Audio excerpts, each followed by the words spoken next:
안녕하세요, 에덴의 친구 여러분. 오늘은 도형의 겨냥도와 정제도에 대해서 알아보겠습니다. 재활용품을 사용하기 위해서 이렇게 우유 상자나 과자 상자, 또 선물 상자 등 이런 여러 가지 모양의 상자를 이렇게 따로따로 분리수거하여 옮길 때 좀 편안하고 또 부피가 너무 크기 때문에 이게 줄이기 위하여 잘라서 여러 모양으로 이렇게 펼쳐두는데요. 이것을 우리가 도형에서는 정제도라고 부르죠.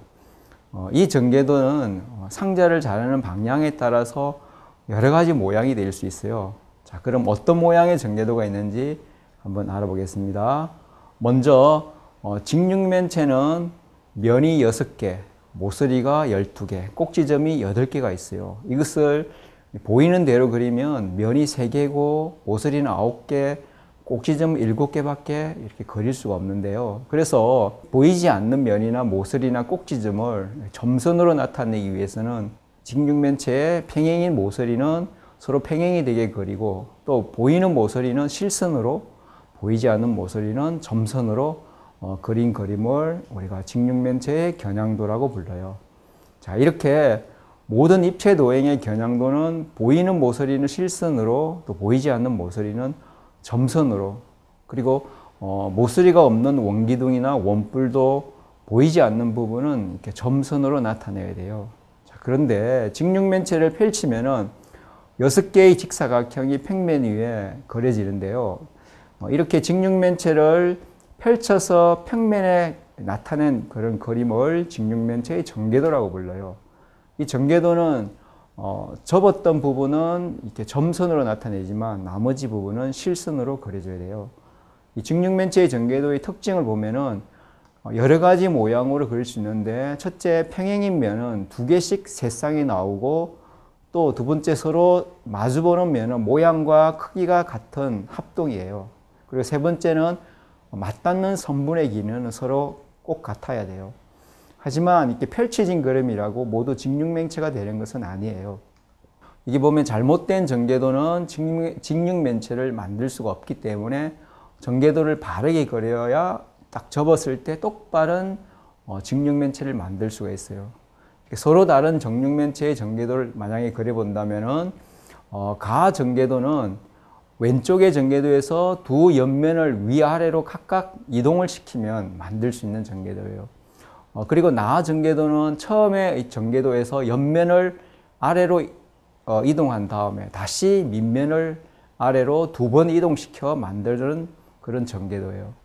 이렇게 각 면을 다양하게 이동시켜 보면은 이 정육면체의 정제도는 6개의 면이 모두 정사각형인 합동이기 때문에 이 직육면체의 정제도보다도 아주 훨씬 더 다양하고 아주 많이 그릴 수 있어요. 하지만 마주보는 이 두 변은 반드시 서로 떨어져 있어야 된다는 건 잊지 말아야 되겠죠. 자, 다음에는 각 면이 각각 다른 색이 칠해진 어떤 정육면체의 정제도가 있어요. 자, 이 정제도는 입체 도형 가나다 중에서 어떤 것이 될까요, 여러분? 잘 살펴보십시오. 자, 먼저 이 정제도에서 서로 마주보는 면의 색이 무엇인지를 살펴보면, 마주보는 면의 그 색이 각각 연두색과 초록색, 또 빨간색과 보라색, 또 파란 하늘색과 노란색이 서로 마주보는 색이에요. 자, 그럼 가정육면체는 하늘색과 노란색이 서로 수직이라서 주어진 정제도가 정제도의 정육면체가 만들 수가 없는 거예요. 그럼 나정육면체도 마찬가지죠. 빨간색과 보라색이 서로 수직이 되기 때문에 만들 수가 없는 거예요. 그래서 다정육면체가 마주보는 세 개의 면들을 보면 서로 평행이라는 것을 알 수가 있죠. 그래서 주어진 정제도의 정육면체는 다가 되겠죠. 자, 다음에는 색 테이프가 붙어 있는 직육면체처럼 정제도에 색 테이프를 걸어 넣어야 하는데요. 각 정제도의 어떤 부분에 색 테이프를 더 붙이면 될까요? 자, 먼저 각 정제도에는 두 밑면이 색 테이프가 붙은 옆면과 붙어 있어서 색 테이프는 밑면에 연장해서 붙여주면 되지만 옆면은 마주보는 면에 색 테이프가 붙어주면 되겠죠. 나 정제도에서는 두 밑면이 색 테이프가 붙은 옆면과 붙어 있지 않고 두 밑면이 서로 따로 어긋나게 그려져 있어요. 자, 그래서 두 밑면이 색테이프가 붙은 옆면과 선분이 어떻게 만나는지를 생각한 다음에 그 선분이 맞닿았을 때 색테이프가 연결되어야 하므로 이 색테이프는 밑면은 가로에 붙여야 하고 또 옆면과 마주보는 면에 색테이프를 붙여주면 되겠죠. 자, 그 다음에는 정육면체를 펼쳐서 전개도를 나타낼 때 각각 이 꼭지점의 위치를 어떻게 나타낼까에 대해서 한번 알아보겠어요. 정육면체의 전개도를 그리고 꼭지점을 찾을 때는 맞닿는 선분을 살펴봐야 해요. 먼저 첫 번째 그림에서 꼭지점 기역, 니은, 디귿, 리을의 위치를 딱 정한 다음에 정사각형, 기역, 니은, 디귿, 리을의 평행한 면의 꼭지점의 위치를 정한 다음에 두 번째는 점, 리을, 디귿, 이형, COC 만나는 꼭지점을 찾아 같은 기호를 붙여주면 돼요. 이때 정육면체를 접을 때 서로 만나는 모서리는 같은 꼭지점을 가져요. 그리고 세 번째로는 나란히 붙어있는 4개의 정사각형이 옆면이라면 색칠한 면의 2개의 꼭지점은 반대편에 있는 점 리얼과 이형과 각각 만나게 돼요. 따라서 각 꼭지점의 기호를 모두 찾아줄 수가 있는 거예요. 다음은 정육면체 모양의 나무 상자에서 어떤 방법으로 가는 것이 가점에서 나점까지 가는 가장 빠른 길이 될까요? 전개도의 길을 나타보면은 바로 알 수가 있는데요. 가 지점을 출발해서 나 지점까지 가는 방법은 모두 3가지 경우에 두 면의 대각선을 가로질러 가는 이 빨간색 길이가 가장 짧아요. 이렇게 여러분 전개도를 직접 그려보면은 어떤 길이 가장 짧은지를 한눈에 바로 알 수 있게 되겠어요. 우리가 성경에서 이 66권을 이 도형에서 겨냥도와 전개도와 연결시켜서 이렇게 생각 한번 해보면은 계시록은 하나님의 비밀인 구속의 경륜을 밝히 펼쳐 보여주는 계시, 마치 전개도처럼 이런 모든 성경의 예언 말씀이 풀어지는 것을 우리가 알 수 있는 거예요. 다시 말해 요한계시록이 실제로 예언이기는 하지만 다른 성경 예언, 즉 이사야, 예레미야, 에스겔, 또 소선지서에 들어있는 그런 예언들, 그과는 여러 가지 중요한 국면에서 차이점이 있으며 또 이런 구별적인 특색들은 묵시문학의 표징을 이룬다고 그래요. 대부분의 예언이 주로 이스라엘의 역사와 또 그들이 차지할 영광스러운 미래를 중심으로 한 국가적 또 국제적 문제들과 관계가 되어 있으나 이 계시록은 좀 더 장엄한 우주의 무대 위에 전개되며 또 한편에는 하나님과 그리스도 예수님, 또 한편에는 사단이 진을 치고 있는 대쟁투를 그 중심 주제로 삼고 있는 것이 특징인 거예요. 또 우리가 복음과 율법, 율법과 복음의 관계에서도 다음과 같이 설명할 수가 있는 거예요. 누구든지 복음이 없이 하나님의 율법을 바로 소개할 수 없을 것이고 또 율법이 없이는 복음을 바로 소개할 수도 없다. 즉 율법은 구체화된 복음이요, 복음은 율법에서 전개된 것이다 라고 말할 수 있어요. 다시 말하면 율법은 뿌리가 되고 복음은 향기 나는 꽃과 그 꽃이 맺는 열매이다 라고 할 수가 있는 거예요. 자, 그럼 이제 이 이외의 또 다른 입체도형의 전개도에 대하여 한번 살펴보겠어요. 먼저 각 기둥의 전개도도 역시 접는 부분은 점선으로, 나머지 부분은 실선으로 나타낼 수 있는데요. 각 기둥의 전개도의 옆면은 모두 직사각형이지만은 각 기둥의 밑면은 밑면의 모양에 따라 삼각형도 되고 사다리꼴도 되고 오각형도 되고 육각형도 되고 여러 가지 다각형이 되겠죠. 또 옆면의 개수는 밑면의 변의 수에 따라 3개, 4개, 5개, 6개 이렇게 여러 가지가 되겠죠. 그 다음에 이 길이가 주어진 어떤 각 기둥의 전개도를 그릴 때 첫째는 서로 맞닿는 선분의 길이가 같아야 되고요. 두 번째, 각 기둥의 높이는 옆면의 세로의 길이와 같고, 세 번째, 각 기둥의 두 밑면은 서로 합동이 되도록 반드시 그려야 돼요. 하지만 이 전개도는 모서리를 자르는 방법에 따라 여러 가지 모양의 전개도를 그릴 수 있기 때문에 밑면이 놓인 형태는 달라질 수가 있다는 걸 알아두세요.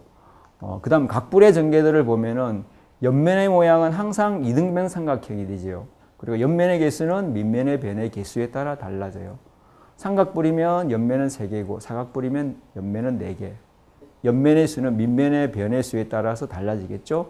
밑면의 수는 그 대신 항상 한 개예요. 이렇게 마주 접을 때 만나는 선분의 길이는 반드시 같아야 되고요.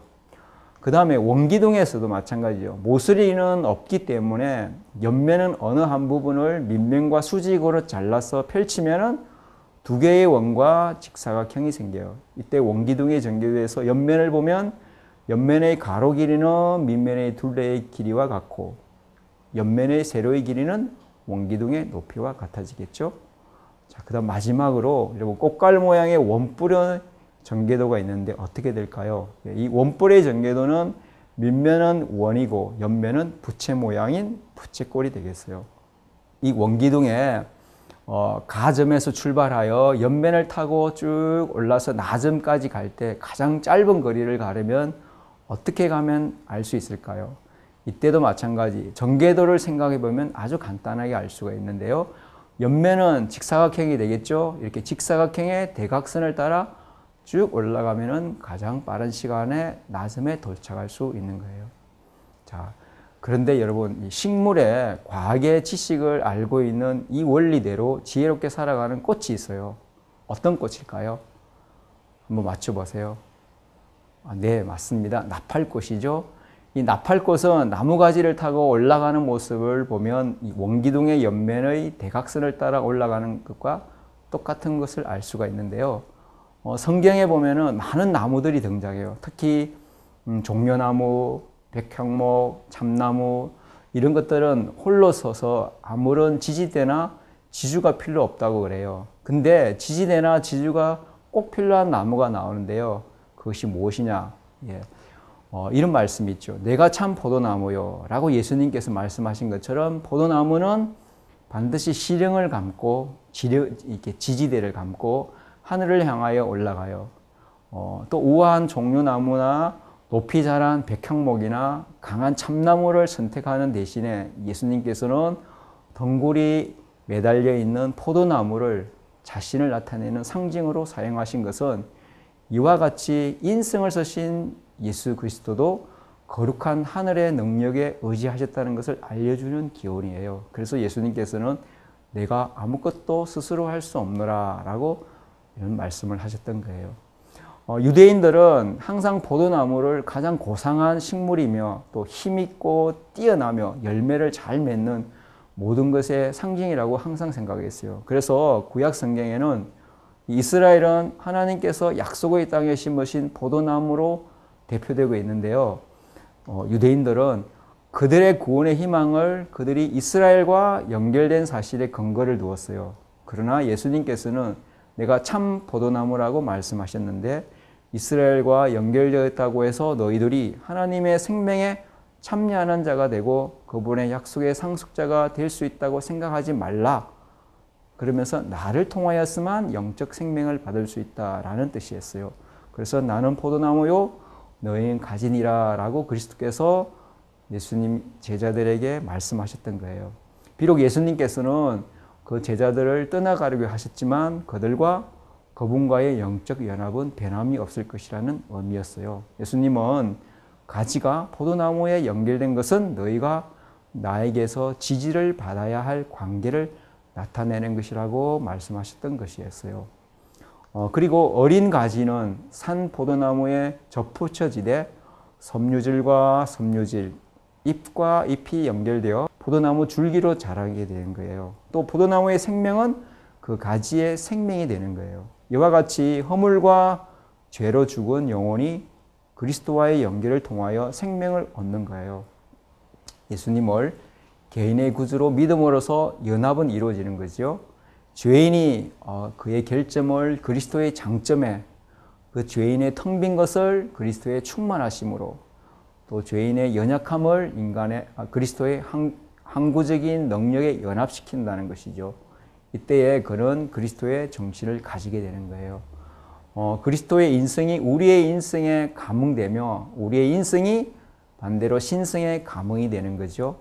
이와 같이 성령의 역사를 통하여 인간은 거룩한 본성에 참여하는 자가 되고 사랑 많으신 예수님 안에서 받아들이게 되는 것이에요. 자, 여러분, 우리의 매일의 생활이 이 포도나무인 예수님 안에서 자라가며 열매를 맺길 바라요. 자, 다음 시간에는 마지막으로 성경과 함께하는 수학 강의를 마치려고 하는데요. 다음 시간에 또 만나기를 하고 오늘은 여기까지 하겠습니다. 안녕히 계세요.